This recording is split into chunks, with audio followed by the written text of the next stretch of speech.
បាទសម្រាប់បងចង់បានឡានផាក់លេខបាទឥឡូវយើងចូលមកមួយគ្រឿងហើយ option គឺកប់តែម្ដងបងបាទ option 5 Advanced Technology បាទឆ្នាំ2010ពណ៌សកំៃក្នុងសដាកូបាទហើយឡាននេះថ្មីហ៎បងណាថ្មីបាទសំណុំស៊ីនមូលសម្ាំងនេះនៅស៊ីនទាំងអស់ឡាននេះគឺជាឡានរបស់ខ្ញុំពីមុនខ្ញុំរៀបក្តារពុនឲ្យគាត់ជិះបាទស្អាតឥឡូវនេះចូលមកហើយបាទហើយស្អែកនេះគឺយកប៉ូលីដោយសារទឹមតែមកម្សិលមិញទេលាងទឹកទឹមហើយសម្បកកង់នេះគឺទៅតែដូរទេមកឆ្នាំ2024នេះបោះថៃថ្មីតែម្ដងបាទយ៉ាន់វង17អ៊ីង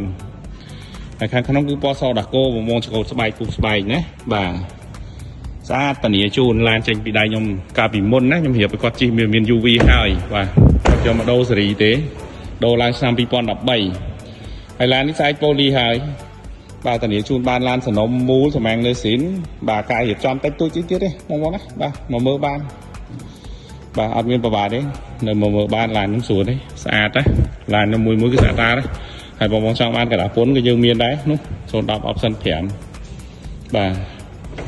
អានេះoption 5ធម្មតាបាទនេះ advance ណាបងបាទមិនតាន់នៅតានីអញ្ជើញមកមើលបានបងឆាតមកលេខ Telegram របស់ខ្ញុំឬក៏មកដល់ទីតាំងផ្ទាល់